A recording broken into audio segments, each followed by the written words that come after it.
Shalom, salam dalam nama Tuhan Yesus Kristus. Bapak Ibu Saudara-saudara sekalian, salah satu faksi atau kelompok yang cukup berpengaruh dalam agama Yahudi pada zaman kehidupan Tuhan Yesus, bahkan sebelumnya sejak abad pertama sebelum Masehi sampai abad pertama dan kedua Masehi, yaitu kelompok yang disebut dengan orang-orang Saduki atau kelompok Saduki. Nah, kelompok Saduki kurang begitu banyak kita temui ya, uraian atau bagaimana mereka berperan di dalam kehidupan orang Israel atau agama Yahudi pada zaman itu dibandingkan dengan kelompok Farisi. Jadi kita lebih sering mendengar tentang kelompok Farisi daripada kelompok Yahudi. Padahal Yahudi, orang-orang Saduki ini mempunyai peranan yang cukup besar ya di dalam kehidupan dan keputusan yang terkait dengan hal-hal agama Yahudi pada zaman kehidupan Tuhan Yesus. Nah, imam-imam Yahudi yang ada di Yerusalem pada zaman itu memang terdiri dari Saduki dan Farisi. Namun kalau imam-imam Farisi mereka lebih banyak berada di seluruh Israel. Sementara imam-imam Saduki ini mereka lebih banyak berkonsentrasi di Yerusalem. Jadi mereka yang ada di dalam pengelolaan Bait Allah di Yerusalem pada abad pertama sebelum Masehi ya, jadi tahun-tahun 100-an, tahun-tahun 60 70-an sebelum Masehi, di mana pada saat itu memang kerajaan Roma berkuasa ya. Nah, saudara sekalian, mereka lah yang sebelum kejatuhan atau terbakarnya Bait Allah pada zaman kerajaan Roma, mereka lah yang menguasai Bait Allah pada saat itu ya, dan kemudian juga itu berlanjut sampai pada abad pertama Masehi ya, pada zaman kehidupan Tuhan Yesus, bahkan setelah Tuhan Yesus meninggal. Nah, Bapak Ibu Saudara-saudara sekalian, Saduki ini terdiri dari imam ya, pedagang besar, orang-orang kaya, aristokrat ya, dan para ahli ya yang berada di Yerusalem. Tadi saya sebutkan juga lebih banyak mereka berkonsentrasi di Yerusalem. Jadi sebetulnya mereka adalah kelompok-kelompok elit yang punya pengaruh yang besar karena kedudukan mereka yang cukup tinggi dalam masyarakat. Dan ada banyak teolog yang mengatakan bahwa keputusan untuk penyaliban Tuhan Yesus itu justru banyak karena peranan dari orang-orang Saduki. Orang Saduki percaya kepada Alkitab namun tidak secara keseluruhan. Artinya percaya kepada firman Tuhan tidak secara keseluruhan. Mereka hanya fokus pada 5 kitab Musa. Dan mereka tidak begitu percaya, tidak begitu belajar ya, tidak begitu mempelajari atau memberikan perhatian kepada nubuat-nubuat yang ada di dalam Alkitab, nubuat-nubuat nabi, para nabi, bahkan kitab-kitab hikmat seperti kitab Mazmur, pengkhotbah dan lain-lain itu mereka tidak terlalu memperhatikan itu. Mereka lebih percaya kepada kitab-kitab Musa atau Pentateuch itu, dan bahkan mereka ketika mereka menjumpai Tuhan Yesus di salah satu kesempatan mereka mengatakan, "Guru, Musa mengajari kami." Jadi memang mereka lebih percaya kepada ajaran-ajaran di dalam 5 kitab yang pertama di dalam Alkitab. Saudara-saudara sekalian, ada hal yang penting dari mereka, yaitu mereka percaya pada apa yang disebut dengan immortality of the soul, atau bahwa jiwa ini ketika seseorang meninggal maka jiwa ini memang tidak hilang ya, jadi jiwa kembali kepada pemiliknya. Nah, itu yang disebut dengan immortality of the soul. Namun demikian yang lucunya, yang agak kontras, mereka tidak percaya kepada kebangkitan orang mati. Jadi sebetulnya ketika mereka katakan mereka percaya kepada jiwa yang kembali kepada pemiliknya, mereka tidak.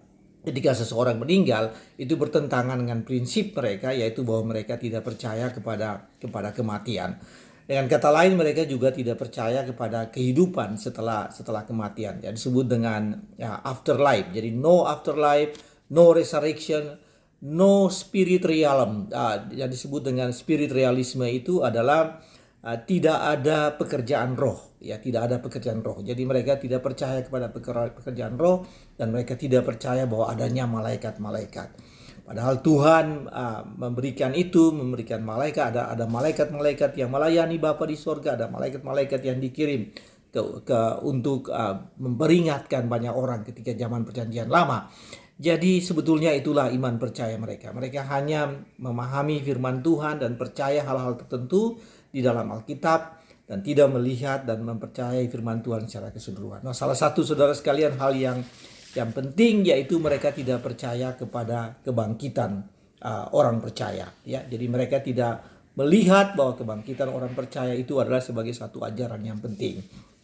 Nah, karena itu pada satu saat Bapak Ibu saudara-saudara sekalian, mereka datang menghadap Tuhan Yesus, menjumpai Tuhan Yesus, dan mereka menanyakan hal yang sebetulnya kalau kita perhatikan itu tidak sesuai dengan ajaran mereka, tapi mereka ingin mengetahui hal itu. Mereka ingin mendapatkan pendapat Yesus dalam rangka menjustifikasi apa yang mereka miliki. Nah, kejadiannya ketika mereka bertemu dengan Tuhan Yesus, mereka berkata bahwa ada seseorang yang menikah dan kemudian dia tidak punya keturunan. Kemudian dia meninggal, kemudian dia menikah, kemudian saudara dari orang itu, saudara yang kedua, menikah juga dengan perempuan, istri saudaranya, istri saudaranya itu, dan kemudian meninggal juga, sampai 7 orang. Jadi 7 orang kakak beradik menikah dengan perempuan yang sama, tapi tidak memiliki keturunan, dan pada akhirnya meninggal. Pertanyaan mereka begini kepada Yesus, apa yang terjadi di kehidupan setelah kematian nanti? Jadi mereka nggak ngomong tentang surga. Mereka mengatakan setelah ada kebangkitan nanti apa yang terjadi dengan orang-orang ini, dengan 7 orang ini yang menikah satu perempuan dan semuanya tidak punya anak, dan kemudian bagaimana, apa yang terjadi, siapa yang akan mengklaim, atau siapakah di antara 7 orang itu yang adalah suami dari perempuan ini. Saudara, ini pertanyaan yang sengaja disampaikan oleh orang-orang Yahudi untuk mengetahui orang-orang Saduki, ya, Yahudi Saduki, untuk mengetahui bagaimana atau menjustifikasi pelajaran mereka, ya, pemahaman mereka tentang kehidupan setelah kematian, ya, atau tidak, tentang kebangkitan orang mati. Dan kemudian Yesus menjawab kepada mereka. Saudara, itu bisa saudara baca di dalam Lukas pasal 20 ayat 27 sampai dengan ayatnya yang ke-40. Cerita mengenai pertanyaan orang Saduki tentang kebangkitan, yang diawali dengan semacam argumentasi yang mereka bangun, contoh yang mereka bangun, atau ilustrasi yang mereka bangun, dan kesimpulannya mereka menanyakan seperti tadi.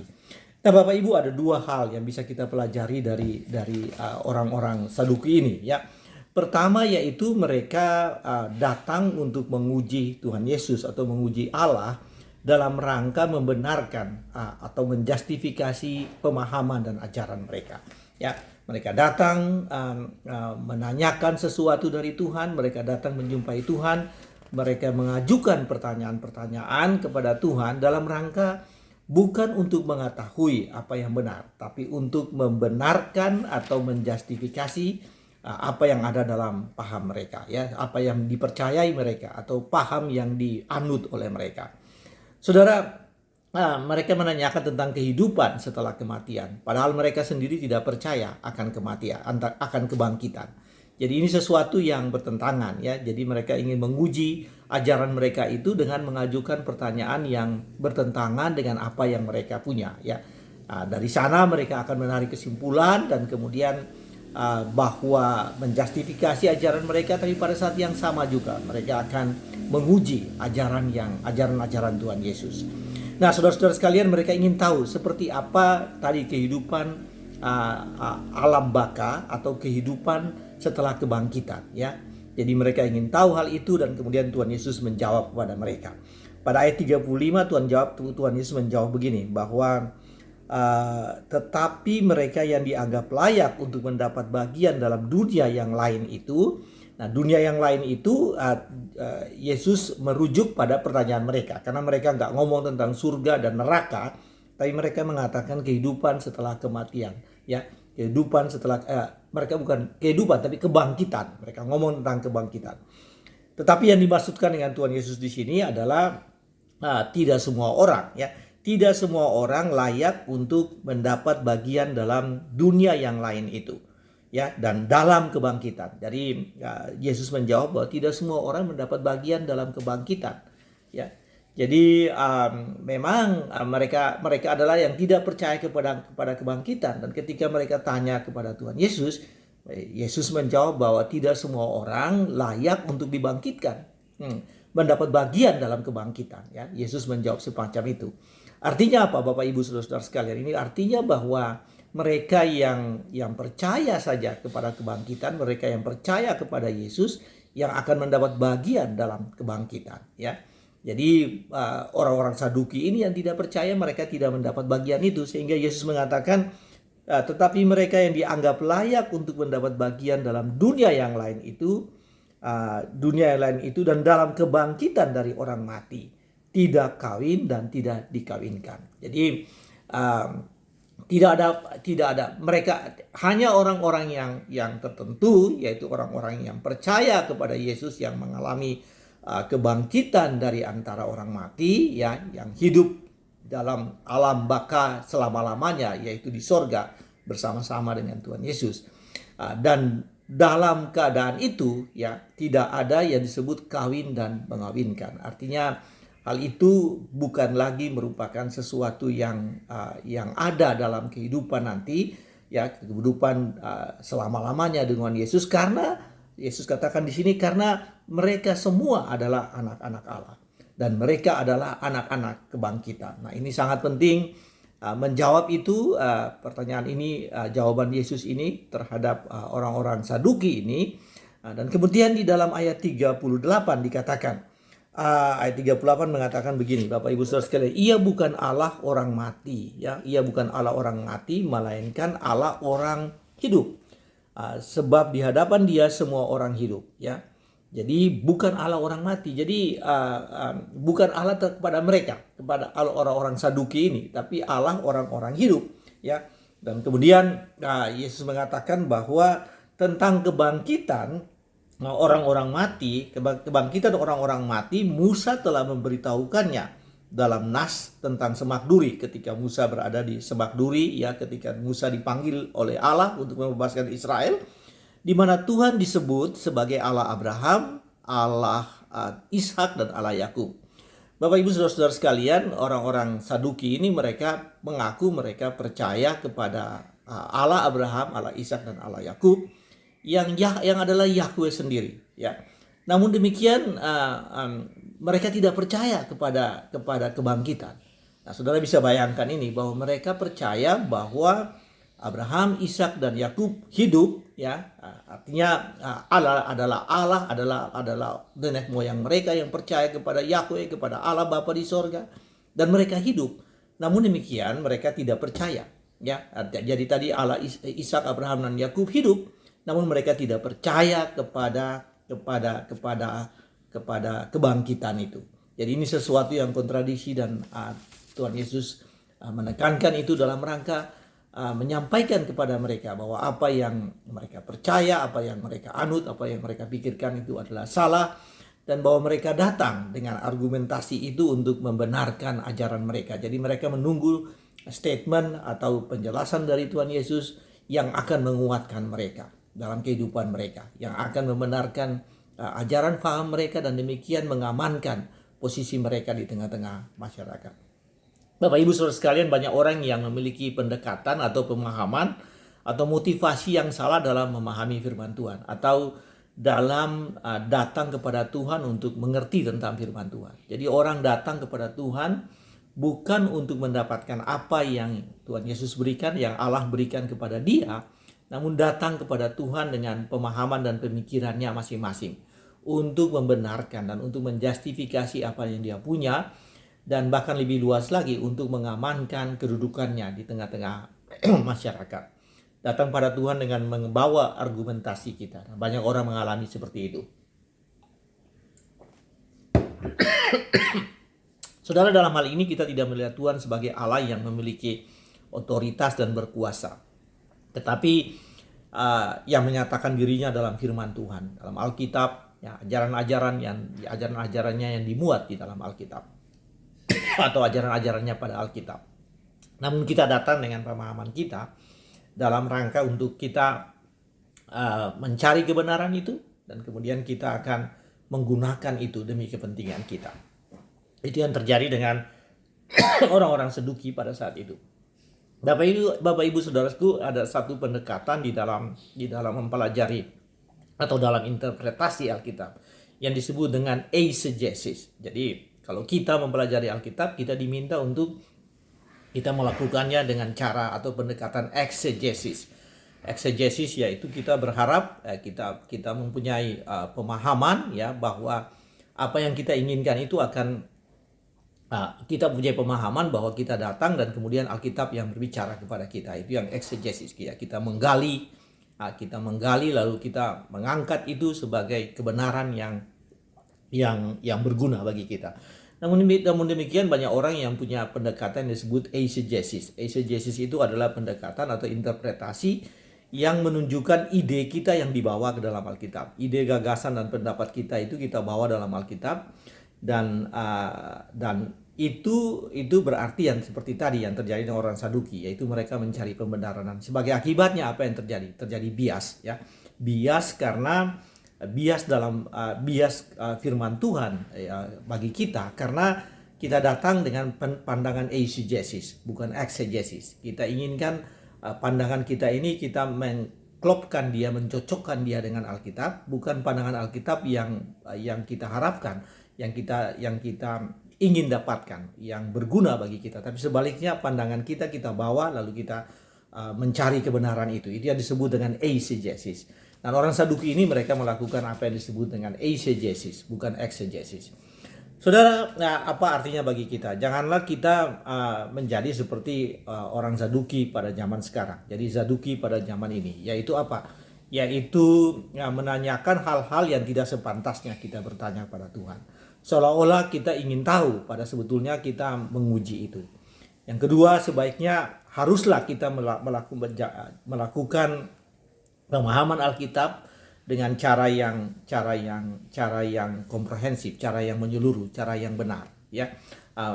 Karena seringkali ya saudara, seringkali kita itu seperti tadi saya katakan datang dengan beberapa pertanyaan-pertanyaan yang sebetulnya untuk menguji kebenaran kita, ya, untuk menguji pertanyaan-pertanyaan itu. Nah, ini harus kita tinggalkan, yaitu kita harus datang dan kemudian memahami secara benar apa yang dikatakan Alkitab kepada kita, apa yang diberikan Alkitab kepada kita. Jangankan kita membaca Alkitab untuk membenarkan praktek-praktek kita yang salah. Nah, seringkali kita begitu ya, kita membaca Alkitab untuk membenarkan hal-hal yang selama ini kita salah. Saya beri contoh, Tuhan memberikan pengampunan dosa, dan setiap kali kita datang kita meminta pengampunan dosa, maka Tuhan memberikan pengampunan dosa kepada kita. Dan memang itu selayaknya, seharusnya kita datang pada Tuhan setiap saat dan memohon pengampunan dosa, karena tidak ada seorang pun yang benar. Setiap orang berbuat salah dan kita sering hidup dalam jatuh ke dalam dosa. Namun demikian anugerah pengampunan dosa itu tidak bisa kita gunakan itu sebagai pembenaran bagi kita untuk berbuat dosa. Rasul Paulus pun mengatakan ini di dalam beberapa bagian dari suratnya, bahwa anugerah pengampunan dosa jangan membuat menjadi pembenaran bagi kita untuk selalu berbuat dosa yang sama. Jadi itulah pelajaran pertama pada hari ini Bapak Ibu sekalian, yaitu kita harus melihat dan datang pada Tuhan dengan bukan ketika kita datang pada Tuhan bukan memuji Tuhan dan membawa pertanyaan-pertanyaan yang salah pada Tuhan, tidak seperti Saduki zaman itu ya, dan janganlah kita menjadi Saduki zaman sekarang dengan cara membawa pemahaman pemikiran kita ke dalam Alkitab, tetapi sebaliknya biarlah Alkitab yang berbicara kepada kita, bukan kita yang membawa kebenaran, membawa pandangan, gagasan kita untuk diuji dan kemudian dibenarkan, mencari pembenarannya dari Alkitab. Itu pelajaran pertama bagi kita Bapak Ibu. Pelajaran yang kedua yaitu kita memahami firman Tuhan secara menyeluruh. Kita harus memahami firman Tuhan secara menyeluruh. Nah, Saduki hanya memiliki kebenaran firman Tuhan yang cocok. Mereka hanya mencari kebenaran firman Tuhan yang cocok untuk kepentingan mereka.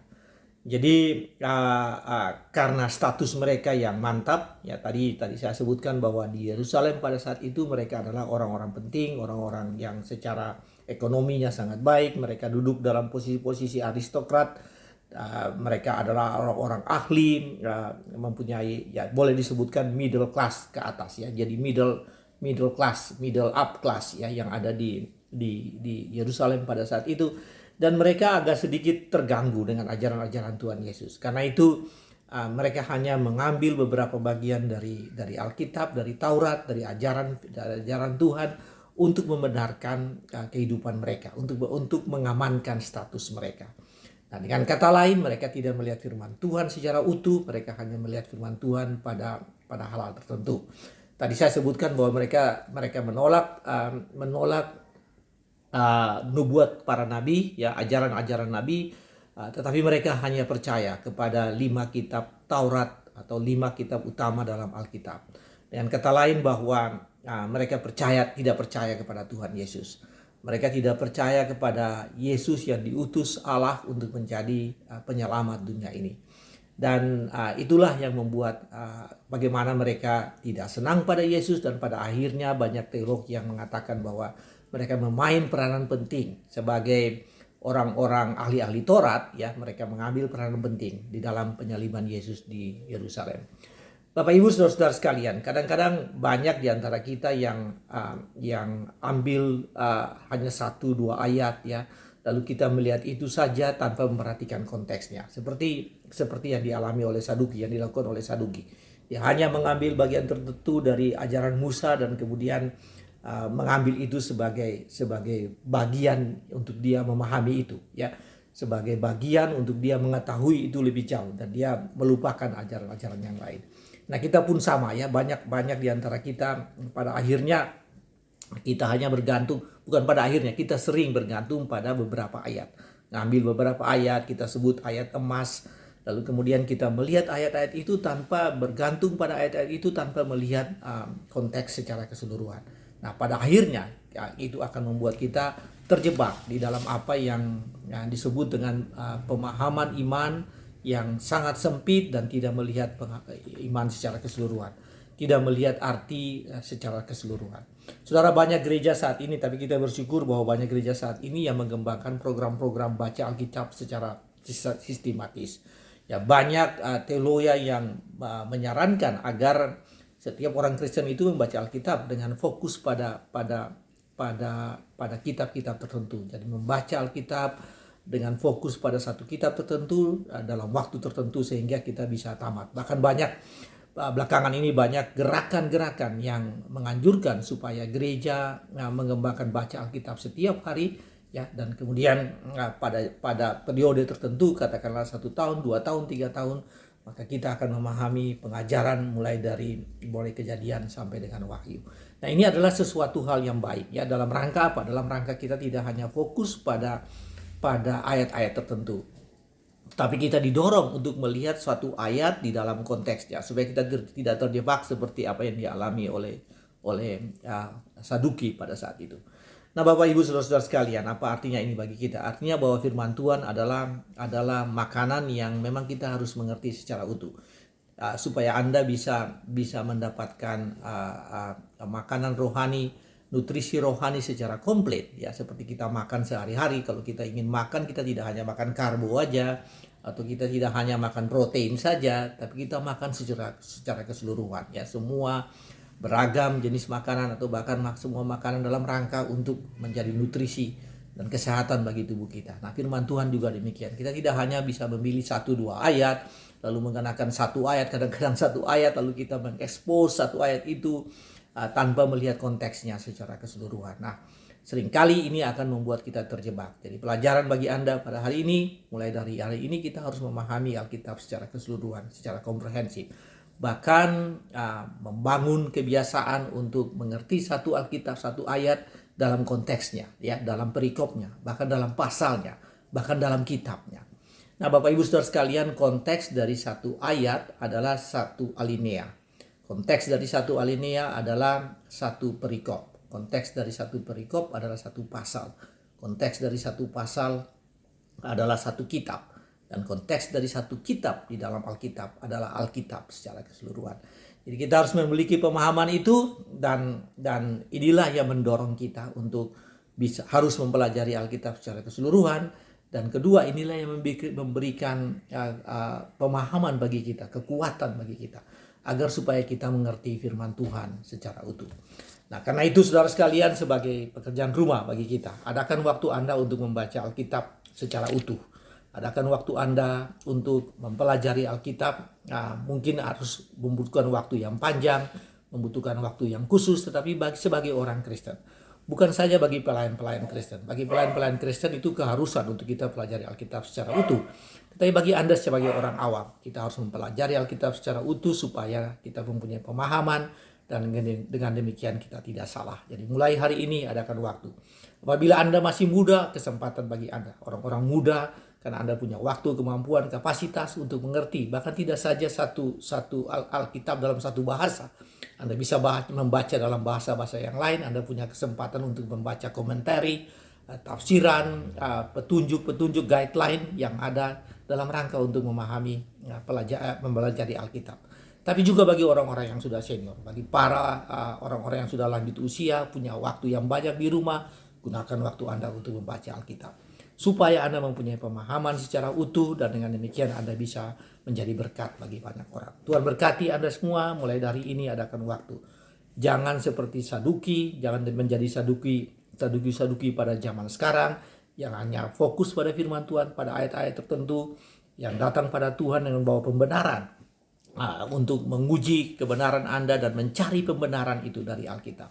Tapi terbuka hatimu untuk mendapatkan bagaimana Tuhan berbicara kepada Anda melalui firman Tuhan, melalui Alkitab yang Anda baca. Tuhan berkati Anda semua. Amin.